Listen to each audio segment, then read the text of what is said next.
Hi, my name is Ella Mitchell. I'm the AmeriCorps coordinator at Weber State University. And it's been a little tricky to get everyone together at the same time to do some information sessions about the scholarship opportunity. So I thought maybe I'd just do a quick recording, give you a little breakdown so that you will know if this is something that is going to work for you or if you're interested in. The really nice thing about being in the education program or the dental hygiene program at Weber State is a lot of the legwork for this scholarship opportunity has been done for you already. We already know that the hours that you do, either for your student teaching or your clinic hours, they're already, they qualify for AmeriCorps. And the site paperwork and contracts have already been taken care of by either Professor Alexander in dental hygiene or by Brogan Stampick in education. And so a lot of the legwork to get signed up for AmeriCorps is already done for your programs. So this just becomes a really easy, easy is maybe the wrong word, it's a federal program. There's some little paperwork and some red tape that you'll still have to work through if you'd like to become enrolled. But a lot of it's been done for you already, and we're really grateful to both Professor Alexander and Brogan Stampick for taking that on and being site supervisors. Let me share my screen with you so I can just let you know a little bit about this. AmeriCorps is a very general term for a lot of programs. So when we talk about AmeriCorps at Weber State, specifically this program, we're talking about AmeriCorps State and National, but there are a lot of AmeriCorps programs. You maybe have heard of Regraduate Succeed, or maybe you have heard of VISTA. There are AmeriCorps programs for senior citizens, for disaster recovery and preparation, for conservation, environmentalist efforts. So we're talking about a specific education award or like a scholarship for doing volunteer service. And again, the hours that you're going to do for student teaching or practicum or your clinic hours, we already have established that those will qualify for AmeriCorps hours. So if you enroll, you can see here there are a couple of different terms that you can do through Weber State, and that is either a 300-hour term for $1,289 worth of scholarship or education award, or you can do a 450-hour term for $1,612. You need to complete that entire term to get any of that. It isn't prorated if you end up not being able to finish unless there are very compelling circumstances. Excuse me. You have to be at least 17 years old. You have to pass a background check, and you need to be either a U.S. citizen, national, or a lawful permanent resident alien. The education award is a little different than a scholarship because while you can use it, of course, for tuition or to pay off federally backed student loans, you can use it for any education expense. So while you are a student, if you finish your term, go through the exit process, which will take several weeks, and you receive those dollars while you are still enrolled as a student, what qualifies as an education expense is pretty broad. So we can make an argument that your rent is an education expense if you are a student. Now, if you are graduating this year and you finish your term at the end of April, and by the time you get that money in your account, you have graduated already, the education expenses will be a little more narrow, but still a lot of different things that you can use that for. So, but just speaking as if you are a student still, you can use that for your rent. You can use that for, a laptop if you need a laptop for school, a lot of different things.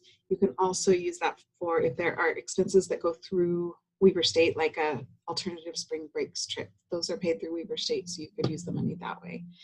If you filled out your FAFSA and you have unmet need, and if you don't know what that means, contact financial aid and they can let you know.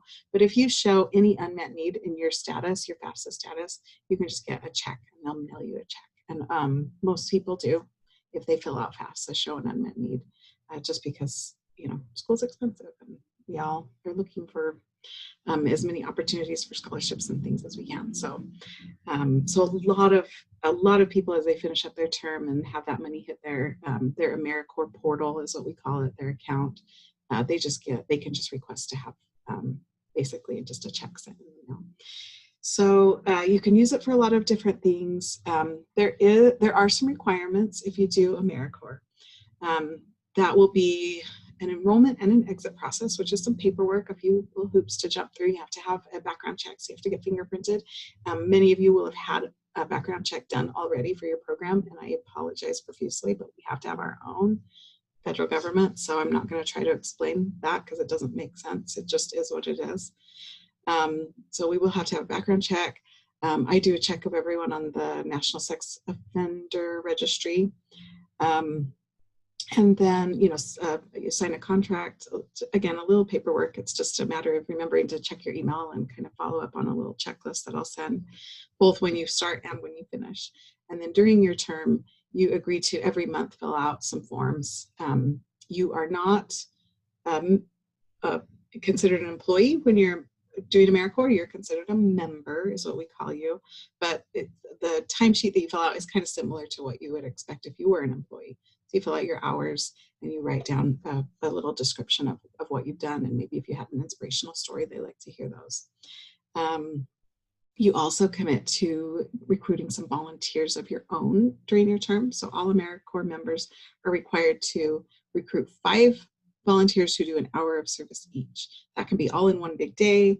You have a parent-teacher conference or an event recruiting people to come to the clinic or whatever it may be. You can get 5 volunteers and do something for an hour, or you can spread that out and have a couple volunteers come one night and help with parent-teacher conferences. And then another time have a couple volunteers come to your class and read with students or something. You can kind of do that as it works best for you. But 5 volunteers for an hour each is what they ask that you, because the mission of AmeriCorps in general is to promote volunteerism. So they like to see members not only volunteering themselves, but also doing some action to encourage their friends, family, community in general to volunteer as well, and to inspire that as a lifelong habit or commitment. So that's something you'll want to be planning on doing. There are lots of ideas for things you can do, and you're welcome to ask your site supervisor, either Brogan Stampick or Professor Alexander, or of course you can ask me for ideas if you need some ideas, and I'm always happy to help figure out places where you can recruit volunteers or ideas of what you can have them do. But basically just anything that helps your site. So if your site needs masks and you have volunteers sew masks, that's awesome. That will be a wonderful volunteer recruitment project. Or if you want them to come to your site and again, read with kids or something, all of those things, if it benefits your site, then that would qualify. I'm trying to think if there's anything else. I guess I'll just say, if you have any other questions, please feel free to email me, and I am always happy to answer questions or to give you any help that you need. And if you do decide that you would like to enroll, and I would love to see everyone enroll, you will need to attend an orientation, and then we have you take notes during the orientation because there's a little tiny quiz. Just make sure you paid attention. So take some notes and be prepared for just a few questions about what you learned during the orientation. We just want to make sure everyone knows what's going to be expected, and just some basics. So they make a little quiz after that to make sure you were awake. I've got a couple of orientations on the calendar to do through Zoom, but I'm happy to put more if those are not flexible enough for schedules. Just let me know. Either if you'd like a list of the ones that we have scheduled, or let me know dates and times if the ones that we have don't work for you. Again, I'd love to see everyone enrolled. This is a fantastic way to earn some money for school. And again, we have some wonderful employees here at Weber State who have agreed to be those site supervisors and make your lives a little easier in getting enrolled, and we appreciate them a lot. And we'd love to see you take advantage of this opportunity that we have here at Weber State. AmeriCorps at weber.edu, and AmeriCorps is spelled, it looks like AmeriCorps with a PS at the end. AmeriCorps at weber.edu is how you can get a hold of me, or 801-626-7737 is my number. Again, my name is Ella. Let me know if you need any help or you have any questions. Thanks.